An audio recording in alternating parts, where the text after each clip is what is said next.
নমস্কাৰ লখিমপুৰৰ বাতৰি হাতত লৈ মই কুলেন্দু ভূঞা ভাৰতীয় থিয়েটাৰ জগতৰ প্ৰখ্যাত নাট্যকাৰ আৰু নাট পৰিচালক ৰতন থিয়ামে আজি শেষ নিশ্বাস ত্যাগ কৰিছে 1948 চনত মণিপুৰত জন্মগ্ৰহণ কৰা ৰতন থিয়াম আছিল পৰম্পৰাগত মণিপুৰী শিল্পকলা আৰু সমসাময়িক নাট্যশৈলীৰ মিশ্ৰণেৰে মঞ্চ শিল্পত অনন্য মাত্ৰা প্ৰদান কৰা এগৰাকী নাট্যশিল্পী নাট্যকৃতিৰ স্বীকৃতিস্বৰূপে জীৱনকালত তেখেতলৈ 1987 চনত সংগীত নাটক একাডেমী পুৰস্কাৰ 1989 চনত পদ্মশ্ৰী সন্মান 2011 চনত ভৰতমুনি সন্মানকে ধৰি অনেক সন্মান আৰু বঁটা আগবঢ়োৱা হৈছিল তেখেতে 1974 চনত নতুন দিল্লীৰ ৰাষ্ট্ৰীয় নাট্য বিদ্যালয়ৰ পৰা স্নাতক ডিগ্ৰী লাভ কৰিছিল আজি পুৱতি নিশা জীৱনাৱসান ঘটা ৰতন থিয়ামৰ মৃত্যুৰ সময়ত বয়স আছিল 77 বছৰ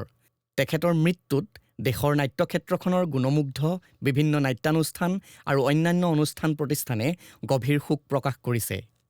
এতিয়া আহিছো জিলাখনৰ বাতৰিলৈ খাৰকাটি পকিদলঙৰ পৰা আহুমনি খালমৰা পাভ চাৰিআলি সোণাপুৰ হৈ চিছাপথাৰ বিহপুৰীয়া সংযোগী 9.28 কিলোমিটাৰ ৰাস্তা পকীকৰণৰ বাবে যোৱা 2024 চনৰ শেষাৰ্ধত লখিমপুৰত অনুষ্ঠিত হোৱা কেবিনেট বৈঠকত সিদ্ধান্ত গ্ৰহণ কৰা হৈছিল 44.25 কোটি টকাৰ ব্যয় সাপেক্ষে নিৰ্মাণ হ'ব লগা পথটিৰ নিবিদা আহ্বান কৰাৰ পিছত নিৰ্দিষ্ট ঠিকাদাৰে দায়িত্ব লাভ কৰিছিল যদিও বিভাগীয় কৰ্তৃপক্ষৰ অনুমতি লাভ নকৰাৰ বাবে 6 মাহৰ পিছতো কাম আৰম্ভ নোহোৱাত ক্ষোভ উজাৰিছে বৃহত্তৰ অঞ্চলটোৰ ৰাইজে আমাৰ আগৰ বাতৰিত প্ৰকাশ যে এই পথছোৱা যাতায়াতৰ বাবে অনুপযোগী হৈ আছে আৰু বিষয়টো দৃষ্টিগোচৰ কৰি পশ্চিম তেলাহী উন্নয়ন মঞ্চই বিভাগ আৰু চৰকাৰী কৰ্তৃপক্ষৰ ওচৰত আবেদন কৰিছে নতুন সমষ্টি নিৰ্ধাৰণ হোৱাৰ পিছত এক প্ৰকাৰৰ সমষ্টিভিত্তিক অভিভাৱকহীন হোৱাৰ দৰে হ'ল পূৰ্বৰ এই লখিমপুৰ বিধানসভা সমষ্টিৰ এই বৃহত্তৰ অঞ্চলটি জিলাখনৰ এঙাৰখোৱা পুবেৰুণ সংঘ আৰু তেলাহী কমলাবৰীয়া আঞ্চলিক শাখা সাহিত্য সভাৰ উদ্যোগত অহা 27 জুলাইত এটি নাট্য সন্ধিয়াৰ আয়োজন কৰা হৈছে সেইদিনা হৰেন্দ্ৰনাথ বৰঠাকুৰৰ ৰচনা আৰু লক্ষীনাৰায়ণ বৰদলৈ আৰু পংকজ বৰুৱাৰ পৰিচালনাৰে নুফুলা ফুলৰ মালিতা আৰু ৰূপকোঁৱৰ জ্যোতিপ্ৰসাদ আগৰৱালাৰ ৰচনা আৰু চিৰঞ্জীৱ বৰগোহাঁইৰ পৰিচালনাৰে কাৰেঙৰ লিগিৰি নামৰ দুখনকৈ নাটক মঞ্চায়ন হ'ব এঙাৰখোৱা পুবেৰুণ সংঘত আয়োজন কৰা এই নাট্যানুষ্ঠানত জিলাখনৰ নাট্যপ্ৰেমী ৰাইজৰ উপস্থিতি কামনা কৰিছে আয়োজক সমিতিয়ে সমস্যা হিচাপে লখিমপুৰ জিলাখনৰ বহু সচেতন ব্যক্তিয়ে উত্থাপন কৰা এটা বিষয় হৈছে জিলাখনৰ বাইপাছত উদণ্ড বাইক চালকে ষ্টাণ্ট কৰি কৰা দৌৰাত্ম সমান্তৰালভাৱে চুবুৰীয়া ৰাজ্য অৰুণাচল প্ৰদেশৰ নামত ৰেজিষ্ট্ৰেশ্যন হৈ থকা চাৰিচকীয়া বাহনৰ তীব্ৰ গতিয়ে পথচাৰী আৰু সাধাৰণ বাইপাছৰ কাষৰ ৰাইজ আৰু দোকান পোহাৰৰ বাবে এক প্ৰকাৰৰ ভাবুকি স্বৰূপ হৈছে এনেবোৰ কাৰণত গত সময়ত বাইপাছত সংঘটিত হোৱা বহু দুৰ্ঘটনাই বহু সাধাৰণ লোকৰ প্ৰাণ কাঢ়িছে এই সমস্যাৰ পৰা পৰিত্ৰাণ পাবৰ বাবে বাইপাছত ভালেমান স্পীড ব্ৰেকাৰৰ ব্যৱস্থা প্ৰশাসনৰ তৰফৰ পৰা কৰা হৈছে যদিও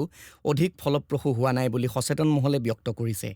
বাইপাছৰ কাষে কাষে পূৰ্বৰ তুলনাত বহু বেছি অনুষ্ঠান প্ৰতিষ্ঠান দোকান পোহাৰ ঘৰ আৰু শেহতীয়াকৈ চৰকাৰী কাৰ্যালয়ো স্থাপন হৈছে তেনেস্থলত দিনক দিনে বাঢ়িছে যাতায়াত কৰা বাহন আৰু ব্যক্তিৰ সংখ্যা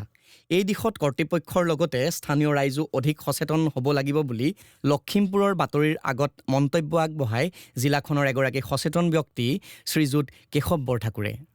লখিমপুৰ বাইপাছটো যেতিয়া হৈছিলে তেতিয়া আমি নিজকে সৌভাগ্যৱান বুলি ভাবিছিলোঁ লখিমপুৰৰ টাউনৰ যাতায়াতৰ অকণমান ব্যস্ততাটো কমি গৈছিলে কিন্তু কিছুদিনৰ পৰা যিটো পৰিলক্ষিত হৈছে অৰুণাচলৰ ৰেজিষ্ট্ৰেশ্যনৰ নামত থকা কিছুমান গাড়ীৰ তীব্ৰ বেগ আমাৰ এই উঠি অহা প্ৰজন্মৰ কিছুমান চেঙেলীয়া ল'ৰাই